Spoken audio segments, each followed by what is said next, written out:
আসসালামু আলাইকুম। আর আজ আমি করে দেখাবো কলমি শাকের পাকোড়া। আর এই পাকোড়া করতে প্রথমেই নিয়ে নিয়েছি কয়েকটা পেঁয়াজ কুচি, কিছু মরিচ কুচি, আর এ পর্যায়ে দিব রসুন বাটা আর একটু জিরা বাটা, আর এখন দিব লবণ পরিমাণ মতো, আর পরিমাণ মতো মরিচের গুঁড়া দিব আর হলুদের গুঁড়া।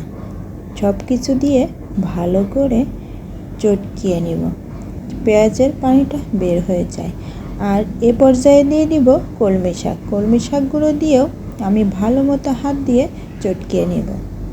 আর এই যে শাকগুলো চটকানোর শেষের দিকে কিন্তু দিয়ে দিব বেসন। আর শাকগুলো ভালো মতো কিন্তু চটকাতে হবে, নরম হয়ে যায়। এমন পর্যায়ে নরম হয়ে যাবে তখন কিন্তু আমি 1 কাপ পরিমাণে বেসন দিয়ে দেব, আর আমি অল্প অল্প দিব আর হাত দিয়ে মাখবো। আর এই যে আমার বেসনটা দেওয়া হয়ে গিয়েছে, এখন কিন্তু আমি সুন্দর মতো মাখিয়ে নিব। আর এই যে ভালো মতো মাখানো হয়ে এলে আমি ফ্রাই প্যানে কিন্তু তেল দিয়ে দিয়েছি, তেলটা গরম হচ্ছে। আর এই যে আমার মাখানোটা শেষ, আর আমি এই যে তেল দিয়ে দিয়েছিলাম, তেলটা গরম হয়ে গিয়েছে। এখন দিয়ে দিব পাকোড়াটা। আর এই যে এক এক করে পাকোড়ার শেপ দিয়ে তেলের ভিতরে পাকোড়াগুলো দিয়ে দিব।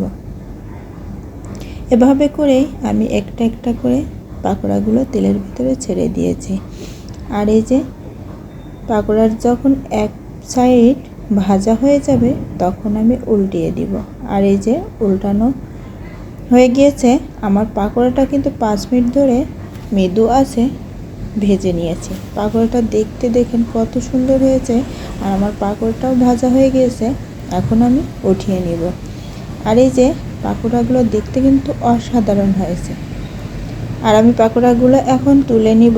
আর এই যে পাকোড়াগুলো দেখতে যেমন অসাধারণ হয়েছে, খেতেও তেমনই মজা হয়েছে। এভাবে করে আপনারাও ট্রাই করতে পারেন।